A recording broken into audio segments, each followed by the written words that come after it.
খুন্তি দিয়ে উল্টে দেবো মশলার মধ্যে বেগুনগুলোকে। টেস্টি টেস্টি একটা রেসিপি, যে কেউ তৈরি করে নিতে পারবে আমার এই রেসিপিটা দেখে। নমস্কার বন্ধুরা, শিলার রান্নাঘরে আপনাদের সবাইকে স্বাগত। আশা করি আপনারা ভালো আছেন। আমি আবার একটা নতুন রেসিপি নিয়ে আজকে চলে আসলাম আপনাদের সামনে। শীতকালের বেগুন দিয়ে তৈরি করে নেব বেগুন বাহার। সঙ্গে থেকে পুরো রেসিপিটা দেখুন কিভাবে আমি তৈরি করছি এই রেসিপিটা। দুটো বেগুন নিয়েছি, বেগুনগুলো এবার কেটে নেব। বেগুনগুলো একটু বড় বড় লম্বা লম্বা বলে আমি মাঝখান দিয়ে ফালি করে নেব।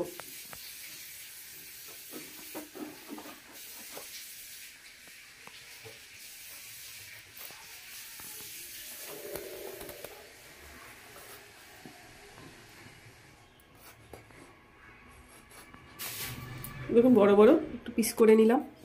জলে ধুয়ে সঙ্গে সঙ্গে তুলে নেব, বেশিক্ষণ জলে রাখবো না।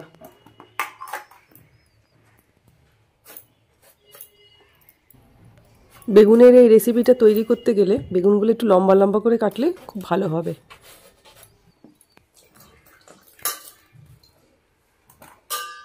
কেটে রাখা বেগুনগুলোর মধ্যে এবার পরিমাণ মতো লবণ দিয়ে দিলাম, হলুদ দিয়ে দিলাম। ভালো করে এবার বেগুনগুলোর মধ্যে লবণ হলুদ মাখিয়ে নিচ্ছি। আমার এই রেসিপিটা আপনার সঙ্গে থেকে দেখুন, খুব ভালো লাগে। গরম ভাতের সঙ্গে তৈরি করে নিতে পারবেন। কড়াইটা গরম হয়ে গেছে, কড়াইতে সাদা তেল দিয়ে দিচ্ছি। তেলটা ভালো করে গরম করে নিলাম। এবার হলুদ লবণ মাখানো বেগুনগুলো হালকা করে ভেজে নেব।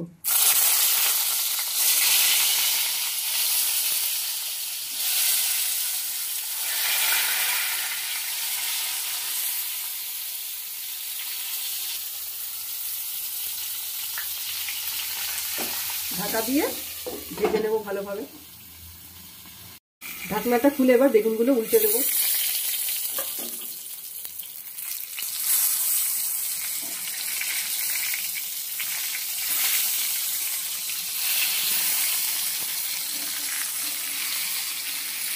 বেগুন দিয়ে অনেক রকম রেসিপি তৈরি করে নেওয়া যায়।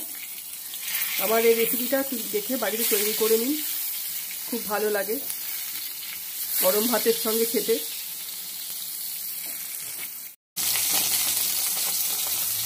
বেগুনগুলো লাল লাল করে ভাজা হয়ে গেছে, এবার তুলে নেব।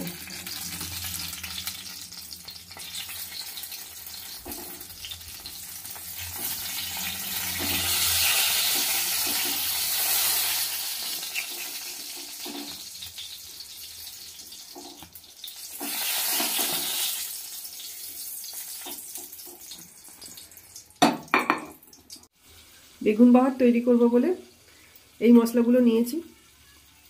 শুকনো লঙ্কা, কাঁচা লঙ্কা, পরিমাণ মতন পোস্ত আর কালো সর্ষে। আপনারা চাইলে এখানে সাদা সর্ষেও দিতে পারেন। কালো সর্ষেতে নোংরা থাকে বলে আমি একটু জল দিয়ে ধুয়ে নিচ্ছি। সব কিছু একসঙ্গে মিক্সিতে দিয়ে দিচ্ছি।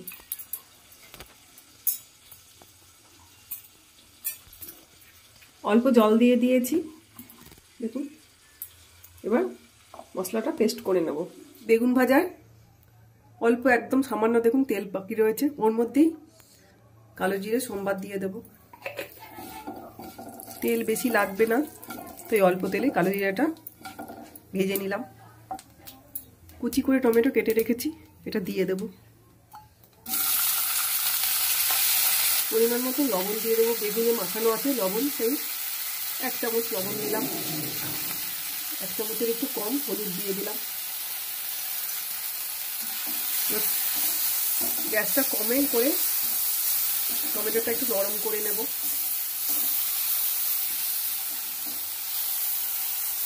আমি ঢাকা দিয়ে দিচ্ছি টমেটোটা নরম করার জন্য। ইউটিউব থেকে নতুন বন্ধুরা যারা আমার রান্না দেখছেন, ইউটিউব চ্যানেল শিলার রান্নাঘর চ্যানেলটিকে সাবস্ক্রাইব করে পাশে থাকবেন। পাশে থাকা বেল আইকনটা প্রেস করে দেবেন, যাতে ভিডিও বেরোলে প্রথমে আপনাদের কাছে পৌঁছে যায়। ফেসবুক থেকে নতুন বন্ধুরা যারা আমার রান্না দেখছেন, ফেসবুক পেজ শিলার রান্নাঘর পেজটিকে ফলো করে আমার সঙ্গে থাকবেন, যাতে আমি একটু এগিয়ে যেতে পারি। ঢাকনাটা খুলে দেখে নেব যে টমেটোটা নরম হয়েছে নাকি। টমেটোটা অনেকটাই নরম হয়ে গেছে। এবার খুন্তির ডগা দিয়ে একটু ভেঙে নিচ্ছি।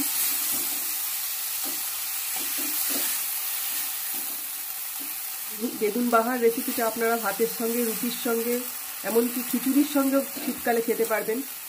এই রেসিপিটা সারা বছরই তৈরি করা যায়, কিন্তু শীতকালে একটু বেশি ভালো লাগে। টমেটোটা একদম নরম করে নিলাম। এবার মিক্সিতে যে বেটে রেখেছি মশলাটা এবার দিয়ে দেবো আস্তে আস্তে।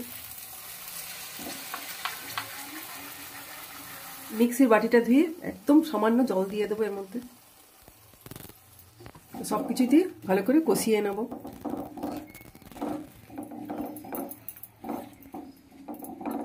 মিক্সির ওই বাটিটার মধ্যে অল্প কয়েকটা কাজু নিয়েছি, এর মধ্যে দিয়ে পেস্ট করে নেব।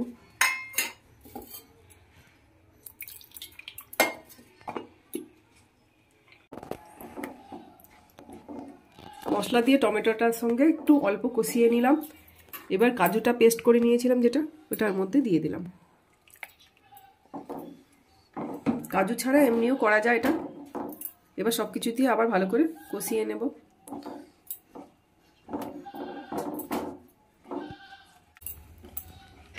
কম আছে ভালো করে সব কিছু দিয়ে কষিয়ে নিতে হবে। আমার এই রেসিপিটা যদি ভালো লাগে লাইক করবেন, কমেন্ট করে জানাবেন রান্না কেমন হচ্ছে, শেয়ার করবেন। ভালো করে সব কিছু দিয়ে কষানো হয়ে গেছে।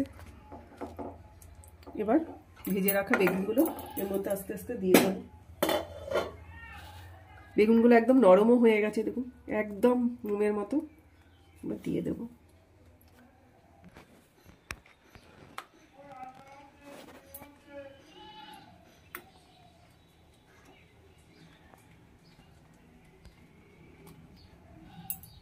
ভালো করে খুন্তি দিয়ে উল্টে দেব মশলার মধ্যে বেগুনগুলোকে।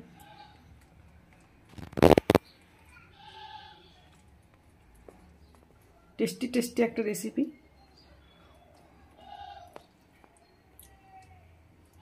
যে কেউ তৈরি করে নিতে পারবে আমার এই রেসিপিটা দেখে। যারা নতুন রান্না করে শিখেছে তাদের জন্য আজকে দেখালাম শিলপাটায় বাটা ছাড়া মিক্সিতে মশলা করে নিয়েও এত সুন্দর একটা রেসিপি তৈরি করে নেওয়া যায়।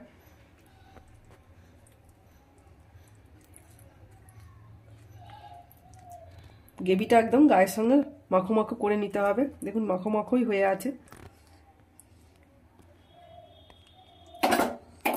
সব বেগুনগুলো উল্টে দিলাম, ভালো করে একটু নাড়িয়ে দিলাম। দেখুন হয়ে গেছে, তৈরি হয়ে গেছে। এবার নামিয়ে নেব।